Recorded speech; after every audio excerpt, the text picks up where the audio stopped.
Hey,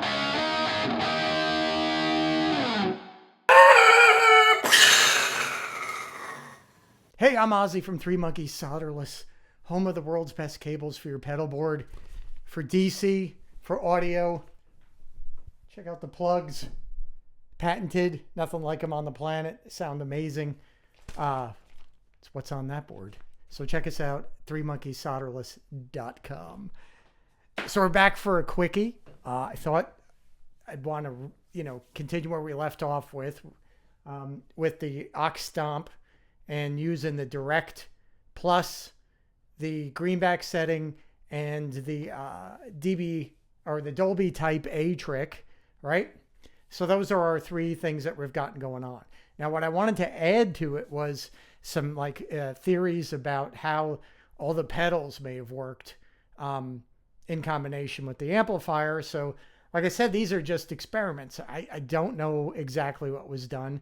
It's very confusing, but there are permutations, and we can kind of look at the different permutations and try them out and see what happens. So for this permutation, we're going to do the parallel effects theory. So what I've got here is my pedal board. Okay, so as you notice, we have both the high and low inputs being used for the front end of the Marshmallow amplifier, right?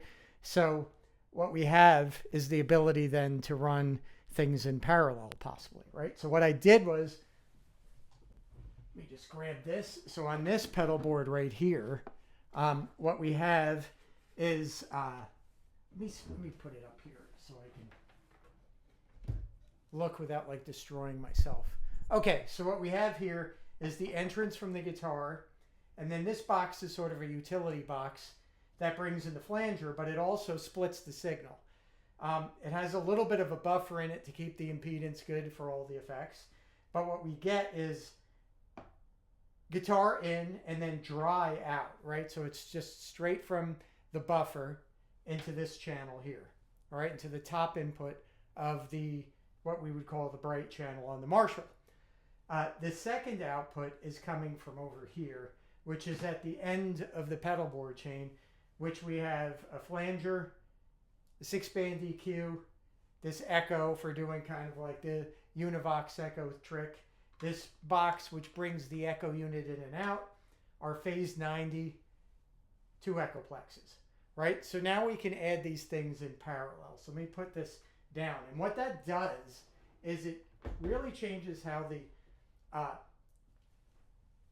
prominent the effects are in relation to the dry signal. It also gives you an uninterrupted, so to speak, unaffected connection from your guitar straight into your amplifier, right? Because I think in all cases, the more crap you put between your guitar and this, the worse off you're going to be. You might need something to make up for something like a long cable, blah, blah, blah. Maybe you want to put a little bit of a boost in front of it. Okay, that's fine. But in my opinion, a lot of stuff in front of the amplifier can sometimes dull the amp down. Now, that may be useful for what you're doing. And as I truly believe and will always say around here is that there is no right. There's no right. There's no wrong. There's just what will work, or working with what you got and using it to good effect. So every sound that you could create can be used. I mean, there have been some really weird guitar sounds used over the years, and they've, in the right context, they work great. So, there's no right, there's no wrong. So for this case, I'm just trying to figure out a way to get a little bit more dialed in. I mean, I don't know how much closer is possible to get, but we try. So in this case, what we're going to be doing is trying to add the effects in parallel, so we retain this connection between the guitar and the amp that we like, but add in these other sort of effects along with it, right? So what I've got running right now for that clip that just opened is an echo on a very quick slap, and then the MXR 6-band EQ. Now, interestingly enough, on the MXR 6-band, I'm running a lot of mid. All right, I'm running a lot of mid and upper mid and not a lot of bass. Now, previously, that to me would sound more like a Randy Rhoads kind of, a little bit more like, a little bit more mid-forward kind of cocked wah sounding. But in this case, when they're running parallel, it really doesn't give you that effect. It just kind of gives you a little bit more attack, which I like. So maybe there's something to be said for having the MXR 6-band useful if it's in parallel. I don't know. It's just a theory. Also, the echo will be less prominent, right? Because I always felt like the echo plexes have too much repeat possibility. So it's just one idea. So let's just listen to the differences between the two. So if I were to take out, right, I'm going to take out the dry signal. I'm just going to leave that hanging, right, so I don't ground it out. So that's just this is just the affected signal. This would be like running your effects into the front of the amplifier.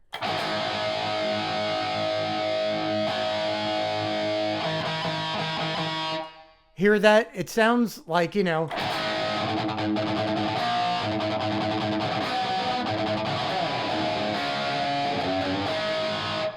right?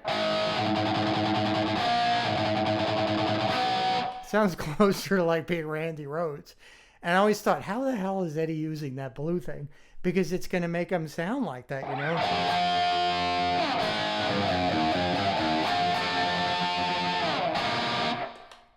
There's our first clam. What did Vegas have on the over-under on that thing? I think we made it all of, well, we probably had a clam earlier than that. Anyway, so that is...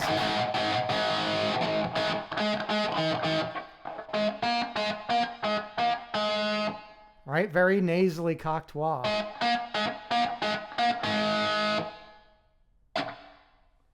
But when we add back in the dry, right? So let's take out, let's just add back in the dry so we have that in memory.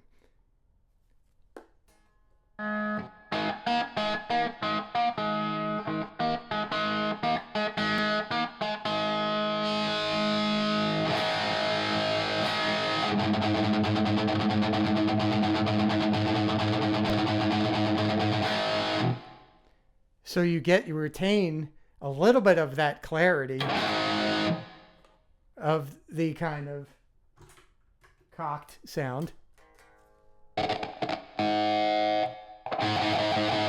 But then you get in all the fullness.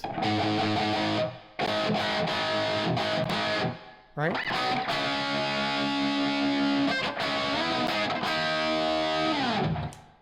So if we take out the EQ and run parallel, so now we're running just the echo, really.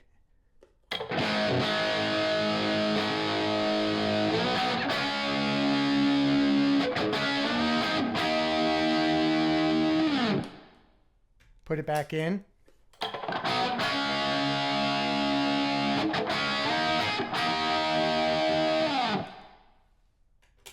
I think there's something there, right? So we also have, this is the short slap, right? Let's put on the big one, the longer slap. It's not as loud as this way, right? That second slap really comes in like boom. In relation.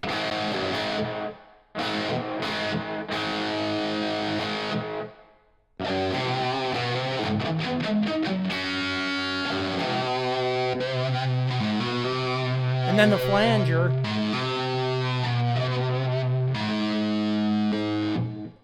is not quite as obnoxious.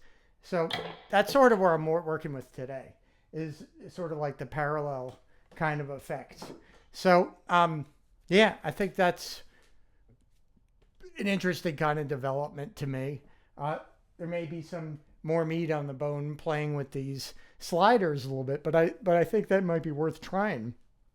You know, if you have the MXR thing, to kind of run it in parallel onto the front of your amplifier and see what kind of combinations you come up with.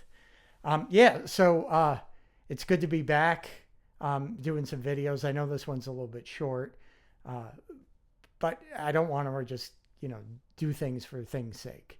So as, developments come up or things that I'm kind of like, wow, that's kind of cool, and I want to share it with somebody, then I'm going to come up and do something. But I appreciate everybody for watching.